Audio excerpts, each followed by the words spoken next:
Halo semuanya, selamat wayahkia ya dimanapun kalian berada. Kembali lagi bersama Mamang dan di video kali ini kita bakal lanjutin manhwa pembalasan bangsawan pembunuh. Kita masuk di part 4. Di awal video ini, pagi hari itu terlihat sebuah kereta kuda yang tengah melaju meninggalkan kediaman kebangsawanan Fur. Tak berselang lama, kereta kudanya pun berhenti, di mana Xian melangkah keluar sembari berpikir. Tak kusangka hari itu telah tiba. Waktu cepat berlalu. Kemudian Xian pun melangkah mendekat ke arah ayahandanya, Pak Willius, yang tengah menunggunya bersama dengan para satria bawahannya. Salam kepada Sang Du. Namun, alih-alih menjawab salamnya, Pak Willius malah bertanya, "Akan kutanya padamu satu kali lagi, apa kau masih bertekad untuk pergi ke medan perang? Jika kau ingin mundur sekarang, aku tidak akan menghentikanmu." Dengan wajah seriusnya, Xian membalas, "Benar, hatiku telah berada di medan perang." Mendengar jawabannya, Pak Willius pun memerintahkan Satria Elken di sampingnya. Buka itu. Mendengar perintahnya, Satria Elken kini mengambil sebuah scroll magic lalu melemparkannya, yang mana sekaligus mengaktifkan sebuah magic di dalamnya, yang mana ternyata merupakan sebuah magic pemanggilan seekor monster, Hellhound. Melihat hal itu, Xian pun sempat berpikir, Hellhound, Demonic Beast peringkat rendah dari Lemea Valley, Para Knight dan ayah pasti kesulitan dalam persiapan ujian ini, dan mereka semua akan membantu jika ini menjadi berbahaya kah? Di saat Xian tengah memperhatikan ke sekitarnya, di mana para kesatria bersiap di sekitar ayahandanya, Pak Willius berkata, "Kau harus bertanggung jawab atas setiap tindakanmu. Jadi buktikanlah sekuat apa tekadmu itu dengan lolos dari ujian ini dan menunjukkannya pada kami." Mendengar perkataan Pak Willius, kesatria Elken di sampingnya kembali teringat dengan beberapa saat sebelumnya, di mana saat Xian memintanya untuk berduel sebagai latihan. "Apa Anda baru saja mengatakan bahwa Anda ingin berduel dengan saya?" Xian membalas, "Hanya tersisa 3 hari lagi sampai tenggat waktu dari janjiku dengan ayah. Aku tak bisa terus-menerus mengalihkan pedang di udara, kan? Aku juga harus merasakan pertarungan yang sungguhnya. Tolong bantu aku ya." Mendengar hal itu, Satria Elken pun menimpali untuk duel seseorang yang seusia dengan Anda. Mungkin Tuan Muda Krans bisa. Namun sebelum ia menyelesaikan kalimatnya, Xian langsung menyelanya. Aku tak yakin kenapa, tapi dia selalu kabur dariku setiap kali melihatku. Jadi, ya begitulah." Meskipun sempat merasa jika merepotkan melakukan hal itu, Satria Elken pun berkata, "Jika Anda bersikeras, baiklah. Namun, saya hanya akan melawan Anda menggunakan sarung pedang saya. Saya hanya akan fokus untuk berlindung. Jadi seranglah saya sesuka hati Anda." Sembari bersiap dengan pedangnya, Xian pun membalas, "Terima kasih, Elken. Dan aku masih punya permintaan lain.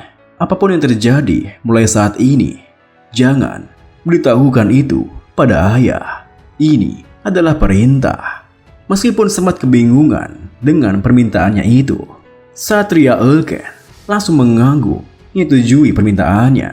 Dan bertepatan dengan itu, Xian pun langsung melaju menerjangnya. Hingga serangan pertamanya membuat Satria Elken terkejut, bahkan berpikir, "Itu berat. Aku tak percaya itu serangan dari anak seusia 10 tahun.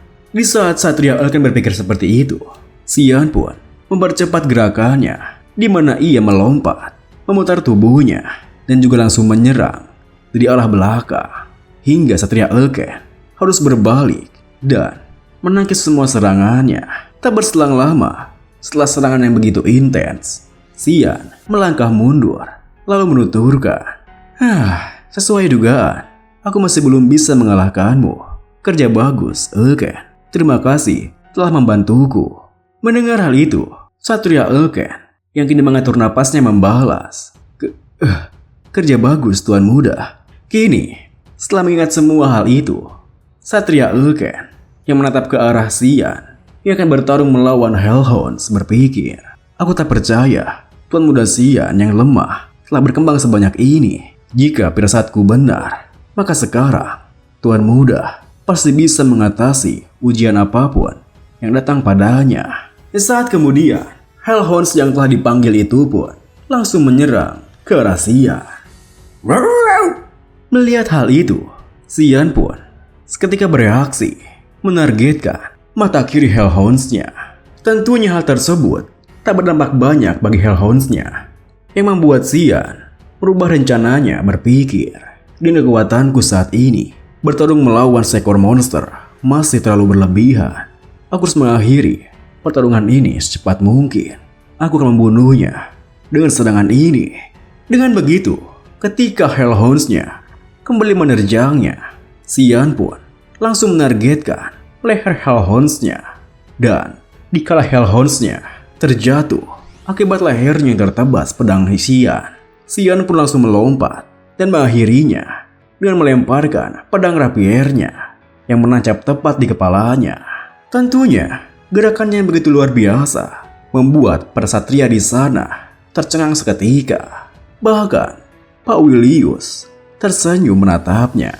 Xian sendiri berdiri di hadapan mayat Hellhounds-nya sembari berpikir, rasanya sangat disayangkan. Darah sebanyak ini pasti bisa memenuhi beberapa botol. Tapi ya, kalau aku melakukan hal seperti itu di sini, mereka pasti akan berpikir kalau aku sudah gila. Haruskah aku setidaknya membawa sesuatu seperti cangkir? Kemudian di saat Xian telah kembali mengambil pedangnya, Pak Willius pun mendekat, bertepuk tangan menuturkan, mengesankan Xian. Kalau begitu, sampai jumpa di medan perang.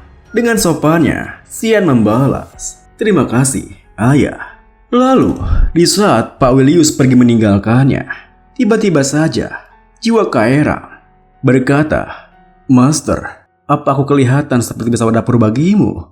Xian membalas, tidak, tentu saja kau adalah Demonic Sword. Kenapa kau mengatakan itu? Dengan kesalnya, Kaeram menimpali, kalau begitu, pakai aku, sialan. Aku perlu darah untuk meningkatkan kekuatanku. Tolong, biarkan aku minum seteguk saja darah itu. Melihat tingkahnya, Xian pun langsung menenangkannya. Jangan khawatir, karena tak lama lagi aku akan menggunakanmu demi kepuasan pribadiku. Tunggu saja. Kaeram membalas, pokoknya saat itu terjadi, kau harus membangunkanku. Master. Beberapa hari kemudian, Xian pun telah tiba di garis depan medan perang, di mana ia bisa melihat ayahandanya yang tengah bertarung melawan para monster. Itu ogre! Aku di barat laut. Bantulah bersama tahanan. Dan lakukan itu segera. Jangan biarkan ada satupun yang hidup. Mulai Restrain Observation. Dengan perintahnya, para kesatria kini menggabungkan kekuatan mereka dan menggunakan sebuah magic yang sangat bercahaya. Juga memunculkan sebuah lingkaran magic di bawah kaki para ogre itu. Dan kemudian muncul sebuah tali-tali yang mengekang mereka. Melihat hal itu, Pak Willius segera berteriak, semuanya, serang! Udah! Dengan begitu, para satria itu pun satu persatu mulai mengalahkan ogre-ogernya. Saking brutalnya pertarungan itu, sebuah kepala orc terlempar tepat di depan Xian dan juga pelayannya, Emily. Wah, Mama, itu apa? Tuan Muda, kenapa Nenek pergi ke tempat seperti ini? Apa Anda tidak takut? Alih-alih menjawabnya, Xian malah tersenyum memandang ke sekitarnya sembari berpikir, siapa sangka aku kembali ke sini. Aku merasa nostalgia. Seperti biasanya, ini bagai neraka.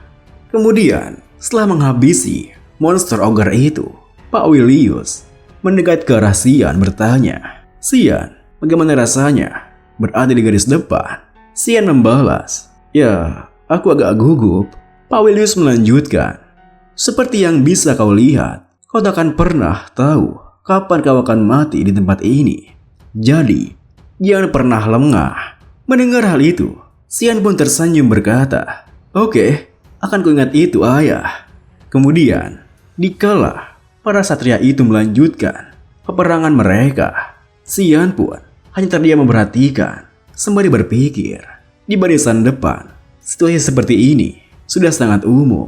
Biasanya ada 3 atau 4 pertempuran per hari, dan setiap pertempuran memiliki manual respon terperincinya sendiri.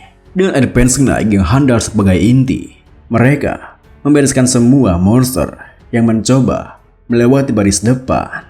Beberapa jam kemudian, di camp para satria, terlihat Xian yang tengah mengecek sekitarnya sembari berpikir. Tenda yang menjadi posku di tempat ini berada di area paling belakang, di mana tempatnya paling aman dengan para penjaga di sini yang berdisiplin tinggi. Aku bahkan takkan punya kesempatan untuk memberi makan Kaera. Apa aku sungguh harus menunggu sampai waktu makan malam tiba? Di saat ia berpikir seperti itu, perhatiannya teralihkan ketika melihat tingkah Emily yang begitu ketakutan bersembunyi di balik selimut. Apa yang kau lakukan, Emily?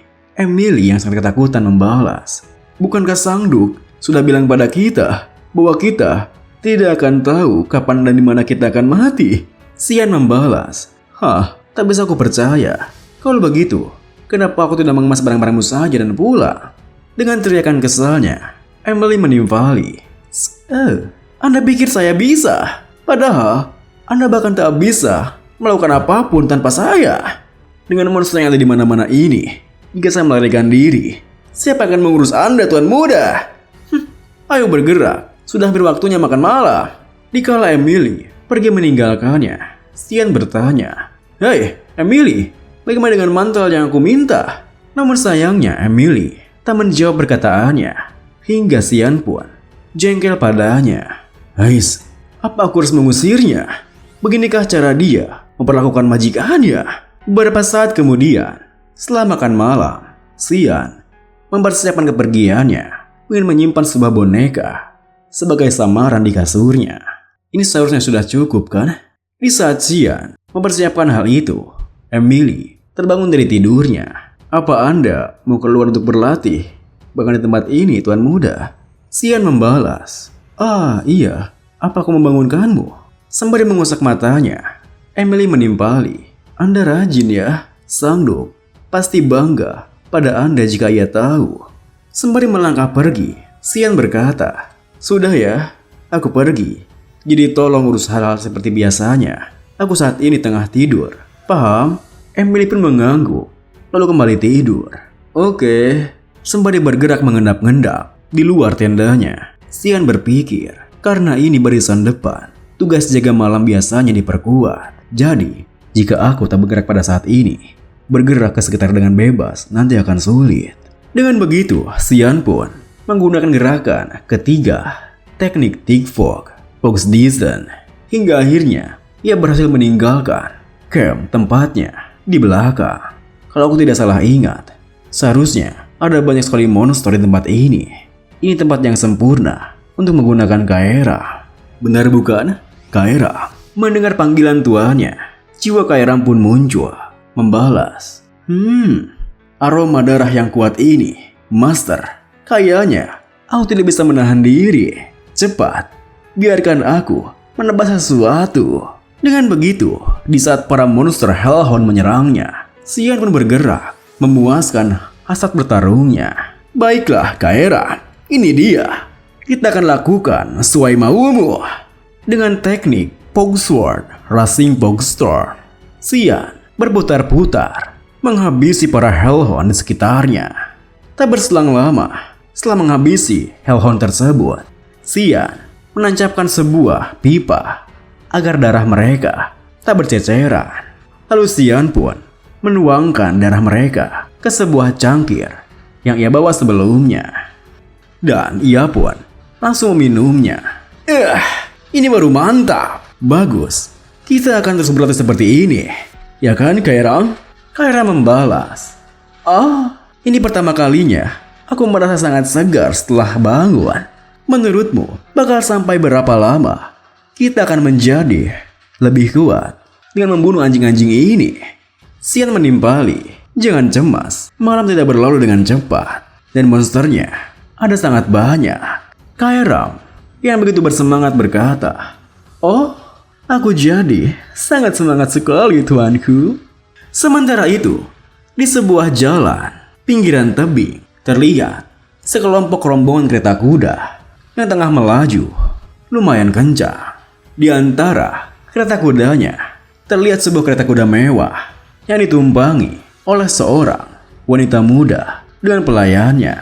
Pelayannya berkata, saya tetap berpikir barisan depan itu terlalu berbahaya. Bagaimana kalau kita kembali saja?" Tuan putri yang dilayaninya membalas, "Sudah ku bilang, jangan perlakukan aku sebagai anak kecil. Aku adalah tuan putri istana kekaisaran. Harus berapa kali aku katakan padamu bahwa aku terikat pada kewajibanku untuk membantu ayah dalam perjalanannya. Aku benar-benar akan marah jika kamu membicarakan ini lagi." Mendengar hal itu, pelayannya yang merasa takut dengannya menimpali. Dipahami, Tuan Putri. Saya jadi ingat. Ada kabar bahwa putra bungsu keluarga Ferd berada di barisan depan. Ia seharusnya seumuran dengan Anda, Tuan Putri. Tentunya perkataannya mengejutkan si Tuan Putri itu. Duk Ferd itu membawa putra bungsunya. Pelayannya melanjutkan, sang Duk sebenarnya tidak ingin membawanya. Anak itu mengajukan dirinya sendiri. Kalian kan seumuran, jadi kalian sebaiknya mencoba untuk akrab. Meskipun sebenarnya Tuan Putri itu tertarik dengan hal itu, dirinya langsung menyangkalnya.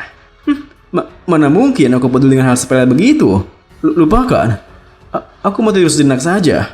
Pelayannya yang tak mengerti dengan tingkahnya membalas, Iya, baiklah, dipahami Tuan Putri. Namun saat kemudian, tiba-tiba saja Tuan Putri itu berkata, siapa nama dia? Tentunya, pertanyaannya membuat si pelayan makin kebingungan. Namanya Xian. Saya sangat yakin ia dipanggil Xian Ferd. Dan video ini pun diakhiri dengan sembari melihat keluar jendela kereta kudanya. Tuan Putri itu bergumam, Xian Ferd ya. Terima kasih buat teman-teman semua yang udah nonton. Mohon maaf jika ada salah-salah kata atau pengucapan Mamang yang kurang jelas. Sampai jumpa di video berikutnya.